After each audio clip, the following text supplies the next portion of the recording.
Hello மக்களே, welcome back to mister watches 360. நான் தான் உங்கள் டிகே பேசுகிறேன். ஸோ இன்றைக்கி எந்த வீடியோ பற்றி பார்க்க போகிறேன்னு கேட்டிங்கன்னா, அன்பே சிவம் அப்படின்ற அந்த மூவி தான். ஸோ ஆக்சுவலாக ரொம்ப பழைய ஒரு மூவி. ஸோ இந்த மூவி ஏன் பேசுகிறேன்னு பார்த்தீங்கன்னா, சடனாக ஒரு இன்சிடெண்ட்டில் இந்த மூவி எனக்கு ஸ்ட்ரைக் ஆச்சு. ஸோ அந்த மூவியை பற்றி நிறைய பேர்த்துக்கு அந்த ஒரு ஐடியாவே இல்லை என்ன ஒரு மூவின்றது. ஸோ ஒரு லேகிங்கான மூவி அப்படின்னு சொல்லியே நிறைய பேர் அவாய்ட் பண்ணிட்டு போயிருக்காங்க. பட் இந்த மூவி எந்த அளவுக்கு ஒர்த்தபிள் அண்ட் எந்த அளவுக்கு உங்களுக்குள்ளார ஒரு இம்பேக்ட் க்ரியேட் பண்ணும் அப்படின்றத பற்றின ஒரு வீடியோ தான் இது. ஸோ இந்த மூவி பார்த்து ஆக்சுவலாக ரொம்ப வருஷம் ஆகிடுச்சு, நான் ரீவாட்ச் கூட பண்ணல.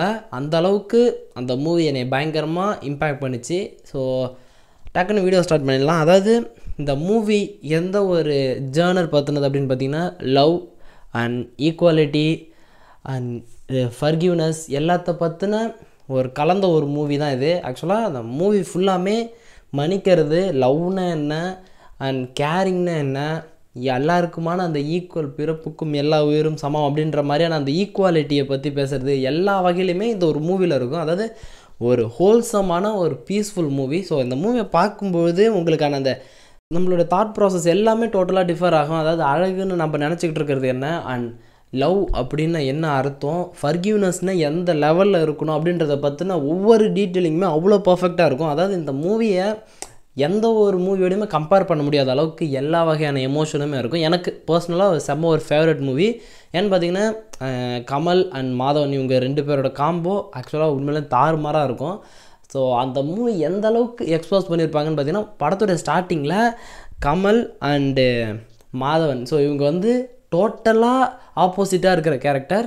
ஸோ இவர் கமல் வந்து ரொம்ப ஃபர்கிவ்னஸாக அண்ட் கைண்ட்னஸ் பர்சனாக இருக்கிறாரு. பட் வந்து மாதவன் வந்து யாரையுமே நம்பாத ஒரு செல்ஃபிஷ் பர்சனாக தான் காமிச்சு அவங்களுக்குள்ளார இருக்கிற அந்த கான்வர்சேஷன் பில்ட் ஆகும். ஒரு 10 நாள் ட்ராவலில் அவங்களுக்கு இருக்கிற அந்த பாண்ட் வந்து ஃப்ரெண்ட்ஸ் அப்படின்றத தாண்டி ஒரு பிரதர்ஹுட்டு அந்த லெவல் ஆஃப் அந்த ஒரு பாண்டிங்கை வந்து க்ரியேட் பண்ணியிருப்பாங்க. அந்த அளவுக்கு அவங்களுக்குள்ளார அந்த சேஞ்சஸ் ஏற்பட்டிருக்கும் அப்படின்றத நமக்கு விஷுவல் அவ்வளோ சூப்பராக கொடுத்துருப்பாங்க. அண்ட் இந்த மூவி ஃபர்கிவ்னஸ்க்கு ஏன் சொல்கிறேன் அப்படின்னு பார்த்தீங்கன்னா, ஒரு ஒன்லைனாக எல்லா கதையுமே அப்படியே சொல்ல ட்ரை பண்ணுறேன்னா, ஸோ கமல் வந்து ஒரு புரட்சி பண்ணிக்கிட்டு இருக்கிற ஒரு கேரக்டர். அதாவது தப்பு செய்கிறது, அரசியலில் நடக்கிற ஊழல், இதெல்லாம் பற்றி மக்களுக்கு அவேர்னஸ் க்ரியேட் பண்ணுறதுக்கு இவருடைய ஆர்ட், அதாவது டிராயிங் அண்ட் பாடுற இந்த ஒரு ஆர்ட் ஃபார்மை வச்சு மக்களுக்கு ஒரு அவேர்னஸை க்ரியேட் பண்ணிக்கிட்டு இருக்கிற ஒரு புரட்சியாளர் இல்லை கிளர்ச்சியாளர் ஏதோ சம்திங். ஸோ அது பண்ணுறது வந்து அரசியல்வாதிக்கு பிடிக்கல. அண்ட் அந்த அரசியல்வாதியுடைய பொண்ணை தான் இவர் லவ் பண்ணுறாருன்னு தெரிஞ்சு, ஸோ ஒரு ஆக்சிடெண்ட் மாதிரி ஒரு பிளான்டு மர்டரை ட்ரை பண்ணியிருப்பாங்க. ஸோ அதில் வந்து அந்த பஸ்ஸில் போன முக்கால்வாசி பேர் இறந்துருப்பாங்க, நிறைய பேர் உயிருக்கு போராடிட்டு இருப்பாங்க. அந்த கூட்டத்தில் போனவர் தான் கமலுமே. ஸோ அதுக்கப்புறமா அவருடைய டோட்டல் லைஃபே சேஞ்ச் ஆகிருக்கும். அதாவது எப்படின்னா, நல்லா ஓடி ஆடி ஒர்க் பண்ணிகிட்டு இருந்த ஒருத்தர், புரட்சி பண்ணிகிட்டு இருந்த ஒருத்தருக்கு குச்சி இல்லாமல் நடக்க முடியாது அப்படின்ற அந்த நிலமை வரும். அண்ட் அந்த ஆர்ட் அப்படின்ற ஒரு விஷயத்த அவ்வளோ பர்ஃபெக்டாக ஒரு வரைஞ்ச ஒருத்தராட்டி பேனாவை பிடிக்கிறதுக்கு திணற ஒரு கேரக்டராக இருப்பார்.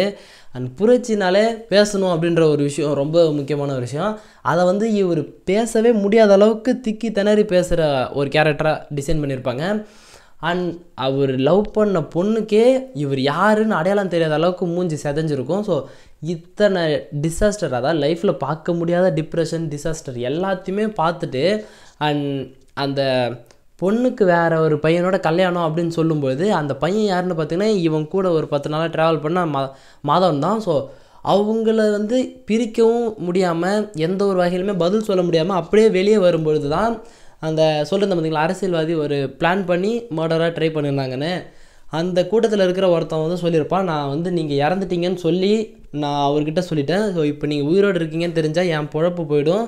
ஸோ அவங்க கண்ணில் பட்டுறாதீங்க, நான் பண்ணது தப்பு தான், என்னட்டி நிறைய பேர் இறந்துட்டாங்க அப்படின்னு சொல்லி அவர் மன்னிப்பு கேட்டுட்டு, இவங்க கண்ணில் பட்டுட்டிங்கன்னா எனக்கு பொழப்பே இல்லை அப்படின்ற மாதிரி சொன்னதுமே அந்த மனுஷன் கமல் அவருடைய ரியாக்ஷன் எப்படி இருக்குன்னு பார்த்தீங்கன்னா, சிரிச்சுக்கிட்டே உங்கள் பொழப்பில் கையை வைக்க மாட்டேன், பொழைச்சி போங்க அப்படின்னு சொல்லியிருப்பாரு. ஸோ எந்த ஒரு மனுஷனுக்கு சத்தியமாக சொல்ல முடியும்னு தெரியல. ஏன்னா கெரியர் மொத்தமும் ஸ்பாயில் ஆகி லைஃபே டிசாஸ்டராக மாறியும் அந்த மனுஷன் அதுக்கான காரணம் இவங்க தான் தெரிஞ்சுமே சிரிச்சுக்கிட்டே அதை வந்து போகட்டும் அப்படின்னு சொல்லி விட்டுறது, அதுதான் ஃபர்கிவ்னஸ் அப்படின்றதுக்கான அந்த ஒரு ஹோல்சமாக க்ரியேட் பண்ணுற ஒரு விஷயமாக நான் நினைக்கிறேன். அந்த அளவுக்கு அவ்வளோ டெப்த்தாக இருக்கும். அண்ட் லவ் ஏன்னு சொன்னேன்னு பார்த்தீங்கன்னா, அவர் ஆக்சிடெண்ட் ஆகிருக்கும்பொழுது ஒரு ட்ரீட்மெண்ட்டுக்காக ஒரு ஹாஸ்பிட்டலில் சேர்த்துருப்பாங்க. அங்கே இருக்கிற ஒரு நர்ஸ் வந்து அவ்வளோ கேரிங்காக அவங்க அம்மா மாதிரி லிட்டரலாக அவங்களுக்கு எந்த அளவுக்கு சேவை செய்ய முடியுமோ அந்தளவுக்கு அவ்வளோ கேரிங்காக பார்த்துக்கிட்ட ஒருத்தவங்கள்ட்டேருந்து தான் நிறைய லைஃப் ஃபிலாசபிஸ்லாம் கற்றுப்பாங்க. ஆக்சுவலாக அந்த மூவியில் ஏகப்பட்ட லைஃப் ஃபிலாசபிஸ் இருக்குது. அது வந்து ஃபிலாசபியான்னு சொல்லலாமான்னு தெரியல, பட் என்னை பொறுத்த வரைக்கும் அது அப்படி தான் ஃபீல் ஆச்சு. ஸோ அவங்கக்கிட்டேருந்து தான் அந்த ஃபர்கிவ்னஸ் அண்ட் லவ்னு என்ன, அப்படி கேரிங்னா என்னது, அண்ட் ஈக்குவாலிட்டி ஏன் சொன்னேன்னு பார்த்தீங்கன்னா, ரோட்டில் அதே ஒரு ஆக்சிடெண்ட் ஆன இடத்துல ரோட்டில் ஒரு நாய் வந்து அடிப்படை இருக்கும் அண்ட் எல்லாருமே அதை திட்டிகிட்டு இருப்பாங்க. நான் இதை வளர்க்கலாம் அப்படின்னு நினைக்கிறேன்னு சொல்லி ஒரு நாயை வந்து தன்னுடைய பையனை எந்த அளவுக்கு கேராக பார்த்துக்க முடியுமோ அந்த அளவுக்கு கேரிங்காக அதுக்காக ஒர்க் பண்ணிகிட்டு இருப்பார். ஸோ அதுதான் எனக்கு தெரிஞ்சு இந்த மூவியை ஒரு ஹோல்சமாக ஃபீல் பண்ண வச்சது. எனக்கு தெரிஞ்சு அந்த டைமில் இருந்தவங்களுக்கு இந்த ஒரு எமோஷன் வந்து கண்டிப்பாக கன்வே ஆகுமான்னு தெரில. பட் இப்போதைக்கு நவ் டேஸில் கண்டிப்பாக எல்லாரு கூடயுமே கனெக்ட் ஆகிறதுக்கான வாய்ப்பு இருக்குது. ஆக்சுவலாக இந்த இம்பேக்ட் வந்து ஒரு ஆல்மோஸ்ட் ஒரு 2 months கிட்டத்தட்ட கண்டிப்பாக இந்த மூவியோட இம்பேக்ட் உங்களுக்குள்ளார இருக்கும்னு நான் ஃபீல் பண்ணுறேன். ஸோ இந்த மூவியை பார்க்காதவங்க தயவு செஞ்சு போய் பாருங்கள். பார்த்தவங்க உங்களுக்கு ஃபர்ஸ்ட் டைம் பார்க்கும்போது இந்த மூவி உங்களுக்கான எக்ஸ்ப்ரெஷன் எப்படி இருந்துச்சு அண்ட் எப்படி உங்களுக்குள்ளார ஃபீல் பண்ணிங்கன்றதை மறக்காம கீழே கமெண்ட் பண்ணுங்கள். ஸோ ஓகே கைஸ், இதோட இந்த வீடியோ முடிச்சுக்கலாம். நெக்ஸ்ட் ஒரு ஆசமான வீடியோவில் மீட் பண்ணுறேன். அது வரைக்கும் ஒரு சின்ன பிரேக் வரட்டா.